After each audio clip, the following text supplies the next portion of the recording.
morning, class. We are your teacher for today. I am teacher Cristel. I am teacher Renz. I am teacher Jody.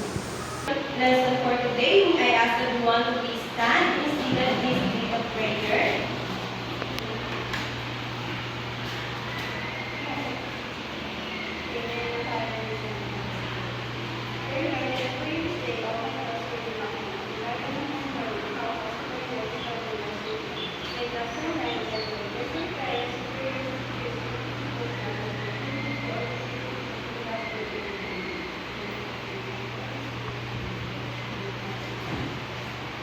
So please be seated. Before we continue, let us first check our attendance. When I call your name, kindly say present. Miss Lucy. Present. Liga. Present. Freno. Sodramonte. Walo. Present. Hernandez. And Wala. Very good. I am happy to see that everyone is present.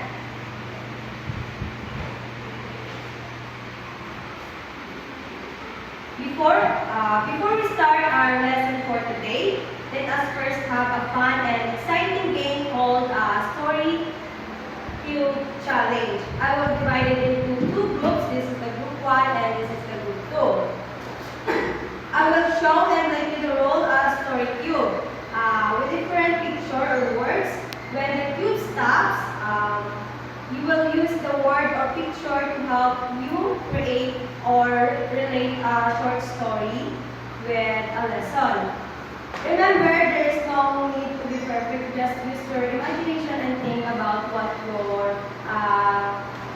the lesson, the story can teach us. Go there in front and roll the story cube.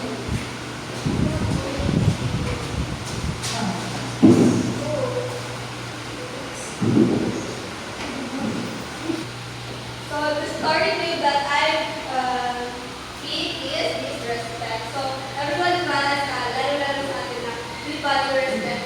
So kahit saan tayo is napapalit natin yung respect, lalo-lalo sa nakakasaya sa atin. Lalo-lalo na sa mga bahay, diba? We do the man, Mopo, and Mopo and Mopo to show respect to each and everyone. Yes, very good. Let's move to the group 2. Mr. Walo, can you please do the honor to go to the front? Okay, Mr. Fellow.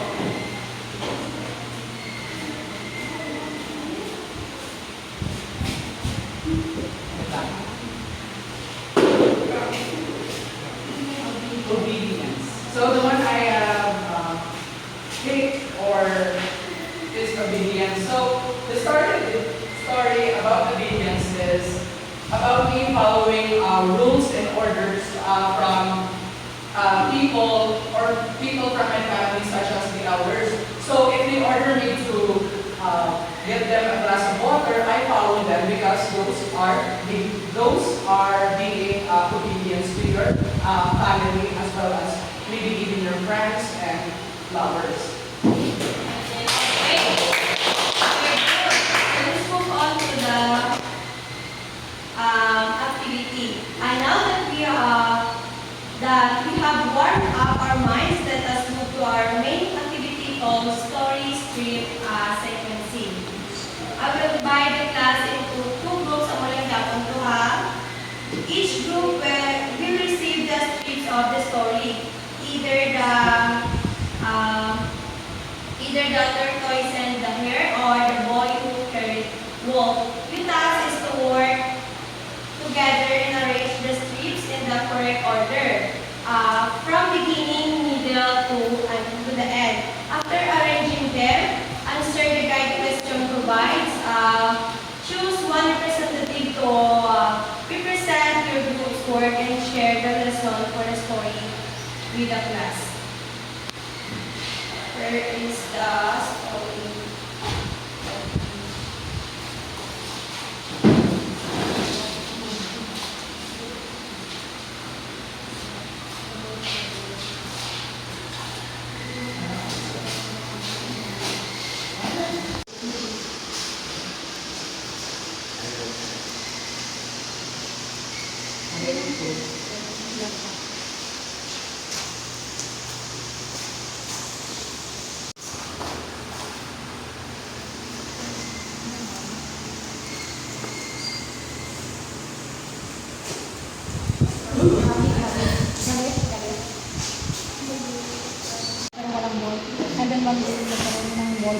tapos nagsigaw ulit siya ng bed, and then wala naman naiwala sa akin. Are you done, class? Yes! So, group 1, sino po yung representative nyo at pumunta sa harapan at basahin? So, the tortoise and lion. As speaking here in a slow decided to have a race through the forest. The hare ran so fast because he got way at him, then stopped for nap under the shade tree. While the hare sleep, the tortoise kept walking slowly, one step at a time. The tortoise rose the finish line for where the hare was still snoring. Who are the character in the story? The hare and the snow tortoise. What lesson did the story teach? So we learned the moral of the story that slow and steady wins the race. Yes, very good. So, group 2, who was your... Nico, teacher. Pumunta na sa harap. Ang aming natural is the boy of Bible. So first is the young shepherd boy got over the village street on a lonely field of grain. Second, he warned he shouted, "Whoa, whoa!" to trick the villagers into running away. Third, he did this trick 2 more times and soon the villagers stopped believing him. And then lastly, one day a real wolf came, the boy cried for help, but nobody came to save him. Who are the character in the story? The villagers and the young shepherd. What happened at the beginning, middle, and the end? So, first is, nagkakasay ko may shepherd na nagkakasay sa loob, nabuhat siya nagsigat siya ng loob, and then yung villager, nagpunta doon, and then, hinulit-ulit niya, nagsabi siya na nagwanan sa mga villager, and then, one day, meron ng tukot na nagpunta, and then, nasigaw siya, and then, nagwanan sa kanila. Yes, very good. So now, what's the reading of leaves? Okay, Angel. At the end of the lesson, the people stand to find what the parable is and identify its key features. Identify the moral lesson of the given parables, retell a parable in their own words, and create sample parables with their moral lesson. Okay, thank you. So, about the activity earlier, so what did you notice about the story? Okay, Yvonne. So, I noticed that most of the story gives a moral lesson. Okay, thank you. So, tama yung sinabi ni Yvonne, which is yung story is about giving moral lesson, or it is the shortened version of story. Next, are the stories you read or in given activity is real or made up stories? What's the answer? Okay, Veronica. Okay, so very good. So either it is made up or new stories as long as it gives us what? Moral. Okay. So why do you think the teachers give or give stories rather than saying if the paper is somewhere be honest or be helpful? Why do you think? Why do you think give stories to the students for them to what? Veronica. Kasi sa stories po, may consequences. Yung mga kapit yung mga consequences na nangyayari sa mga okay. Very good naman yung sinabi ni Veronica. So, the teachers read stories because merong fun doon sa stories. Rather than giving them a so parang magiging boring yung with ito. So instead na parang magiging yung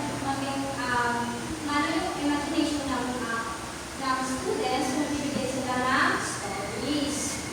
Next. So what is parable? So what's the read? Christine, parable is a short, simple story that teaches a moral or spiritual lesson. You can understand the basic situation of character of the listener and his life. An important thing is so the parable first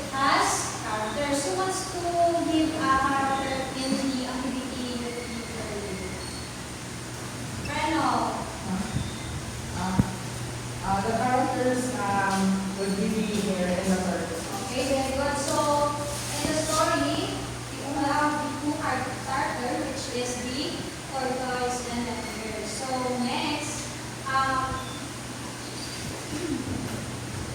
it contains a hidden or clear moral lesson. So, when you read stories, it has moral lesson. Okay, for example, meron akong kwento. So, this is Manila, Good Samaritan. So first, one man, he is traveling. So he is robbed by, hindi kilala na. So nanakaw yung mga belongings niya, and then iniwan siya sa road na sugatan. So, meron nakakita sa kanya na priest. So, ang nakakita sa kanya na priest is hindi siya tinulungan. Balik, nag-walk lang yung priest. So, meron daw isang Samaritan na tumulong sa kanya at tinulungan siya. Tinulungan siya hanggang siya ay maging tubig. So, ano yung moral lesson ng ganito?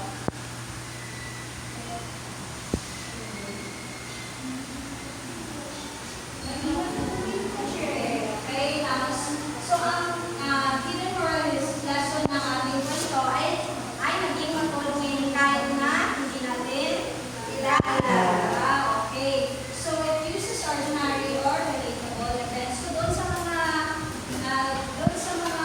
kwento na binasa nyo or binigay na activities, di ba? Makadali lang tayo kasi about racing or yung sa tortoise, tapos for example, farming or mag-help sa ating strangers, kahit hindi natin sila kilala, dapat tayo ay tumulong sa kanila. So, here are the famous example of parables. So, first is, yung example na binigay ko is the Good Samaritan, teaches us to help others and even strangers. Next is the prodigal son, teaches us about forgiveness and trans. Next is the tortoise and the hare, teaches us that slow and steady means the grace. And then last is yung activity natin, the boy who cried wolf, teaches us that dishonesty leads to distrust. So here are how to find the moral lesson. So first is read or read lesson through the story purpose. So dapat basahin natin mabuti yung story na binigay sa atin. So second one is ask, what problem does the character face? So ano ba yung conflict or yung dapat i-resolve na character in the story?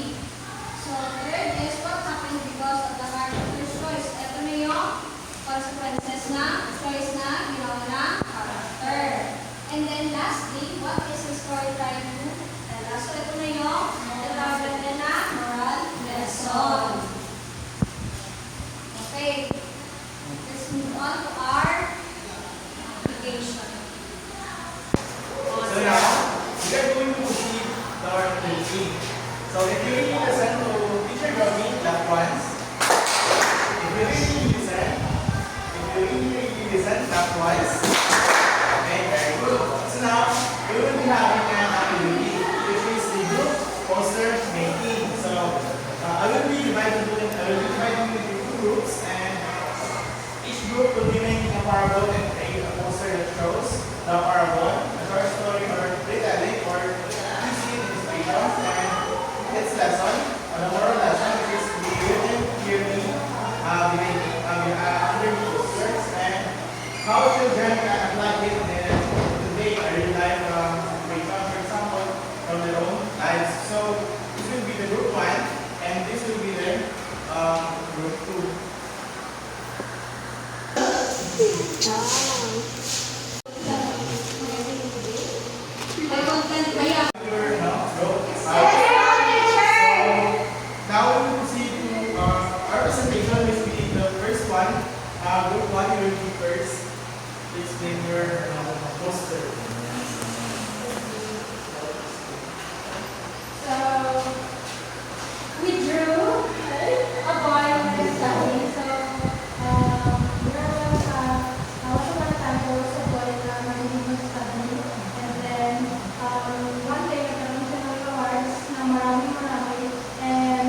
parents para mas mabilis ang pagdating sa bahay.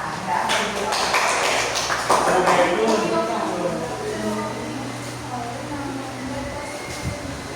We will be going to have a short quiz to test if we listen to picture drawing. So, we will be having a multiple choice. I will be giving you this to answer.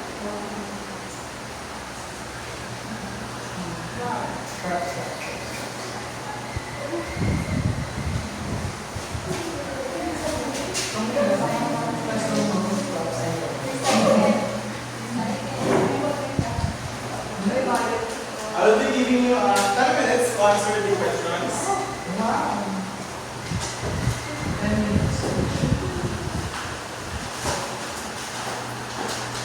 Move forward. So please